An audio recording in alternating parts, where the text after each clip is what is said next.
درود و مهر به شنوندگان عزیز فراز اسکیلز. با اپیزود 28 از سفر خودسازی میخوایم در مورد نقش مراقبه و شکرگزاری حرف بزنیم.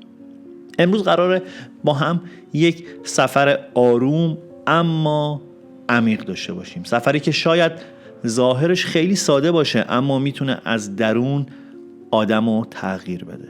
شاید بارها کلمه شکرگزاری رو شنیده باشی، شاید حتی بعضی وقتا انجامش داده باشی، اما امروز میخوایم یکم متفاوت تر بهش نگاه کنیم. نه به عنوان یک کار کلیشه‌ای یا فقط گفتن چند تا جمله تکراری، بلکه به عنوان یک ابزار واقعی برای تغییر ذهن، برای آروم شدن، برای رشد کردن، برای اینکه بتونی زندگی تو از یک زاویه جدید ببینی.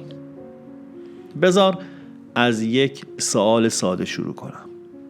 تا حالا شده وسط یک روز شلوغ یک لحظه وایسی و واقعاً به این فکر کنی که چیا داری که قبلاً آرزوشو داشتی یا شاید حتی به طور شگفت انگیزی برات اتفاق افتاده؟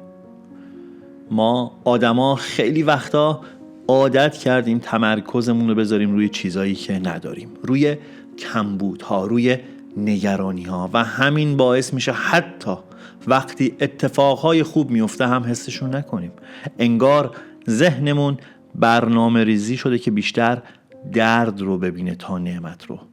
اینجاست که شکرگزاری وارد میشه، نه به عنوان یک شعار بلکه به عنوان یک تمرین ذهنی، یه جور بازآموزی مغز.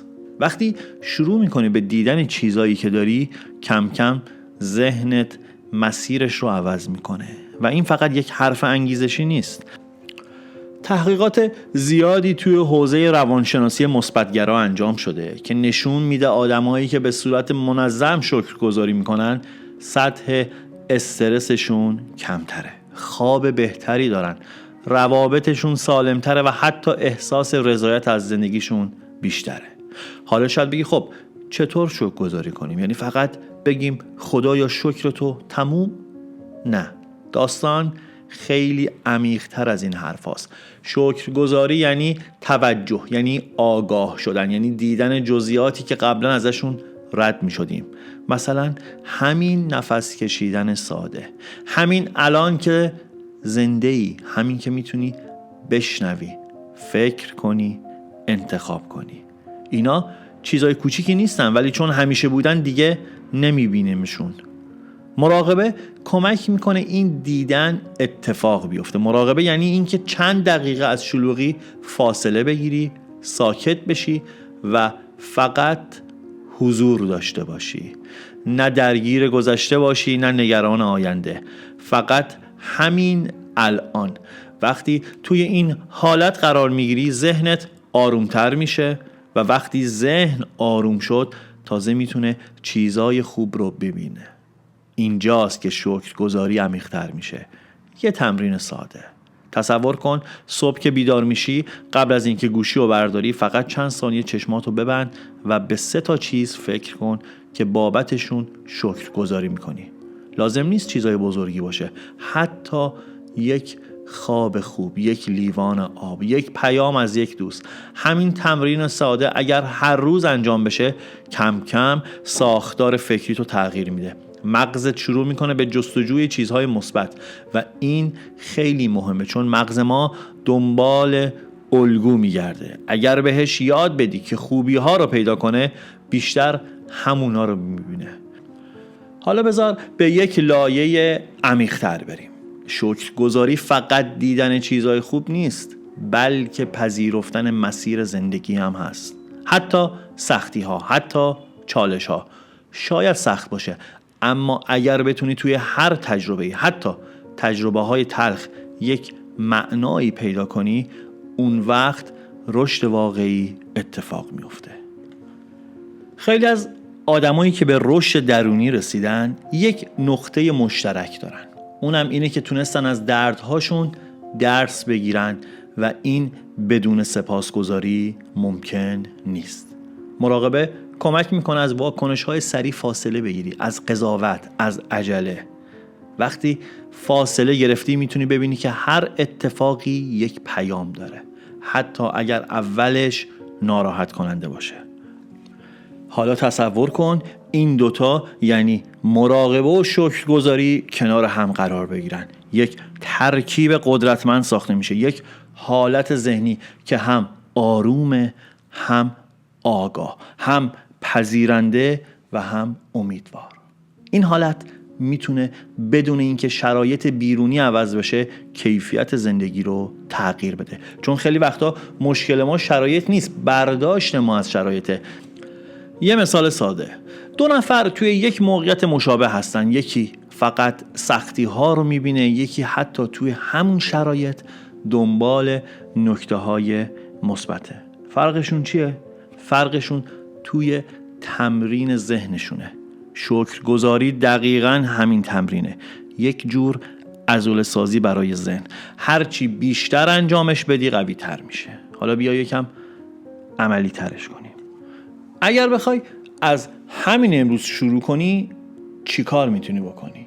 اول از همه خیلی ساده شروع کن. لازم نیست کار پیچیده‌ای باشه. حتی میتونی شبها قبل خواب چند دقیقه با خودت مرور کنی که امروز چیا خوب بود، چیا باعث شد لبخند بزنی، چیا باعث شد یک لحظه حس خوبی داشته باشی. این کار به ظاهر ساده تأثیر عمیقی روی ناخودآگاهت میذاره، چون ذهنت قبل خواب آخرین چیزایی رو که مرور میکنه رو نگه میداره و این میتونه روی حالت فردات هم تأثیر بذاره.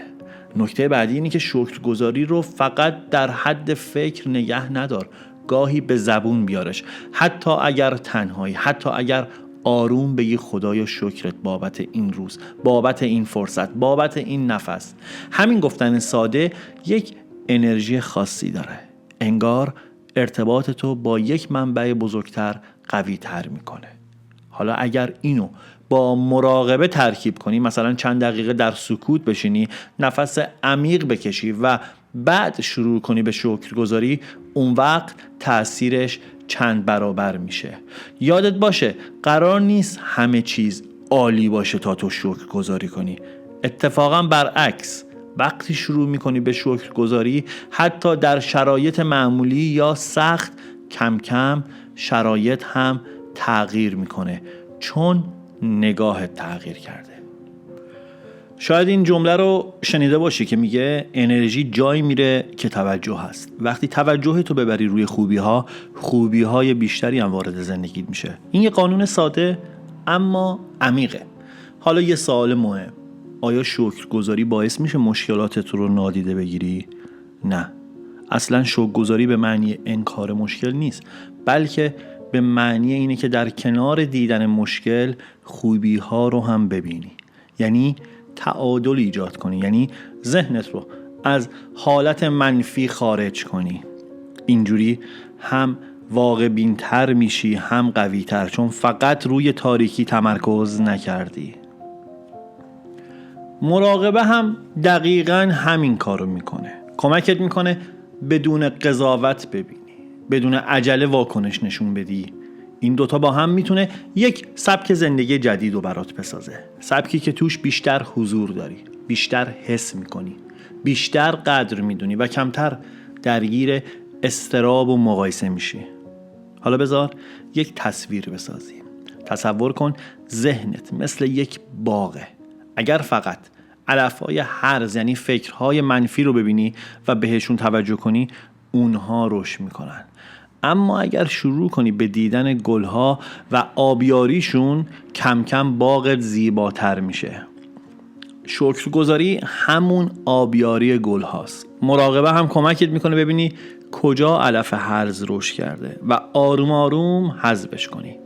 این یک فراینده، یک شبه اتفاق نمیفته، اما اگر ادامه بدی نتایجش رو میبینی. شاید آرومتر بشی، شاید کمتر عصبانی بشی، شاید بیشتر لبخند بزنی و اینا چیزای کوچیکی نیستن. اینا پایه های یک زندگی سالمتر و عمیق‌ترن. حالا بیا یک لحظه همینجا مکث کنیم. اگر الان بتونی فقط به 3 چیز فکر کنی که بابتشون شکرگزار هستی، اون ستا چیا هستن. لازم نیست بلند بگی، فقط در ذهنت مرور کن. شاید یه آدم خاص، شاید یک فرصت، شاید حتی همین لحظه که داری گوش میدی. این تمرین کوچیک رو هر جا هستی میتونی انجام بدی و هر بار که انجامش بدی یک قدم دیگه به سمت خودآگاهی برمیداری. در نهایت یادت باشه مسیر خودسازی یک مسیر بی پایانه. قرار نیست یه جایی برسی و بگی تموم شد. این یه سفری که هر روزش میتونه با یه نگاه جدید شروع بشه و شکرگزاری و مراقبه 2 تا از بهترین همراهان این سفرن. امیدوارم این اپیزود برات مفید بوده باشه، حتی اگر یک نکته کوچیک ازش برداشت کرده باشی. اگر دوست داشتی میتونی تجربت از شکرگزاری رو با ما به اشتراک بذاری، اینکه چه تأثیری روی حالت گذاشته، یا اگر هنوز شروع نکردی از همین امشب یک قدم کوچیک بردار. ممنونم که تا اینجا با ما همراه بودی. تا پادکست بعدی، نور الهی به همراهت.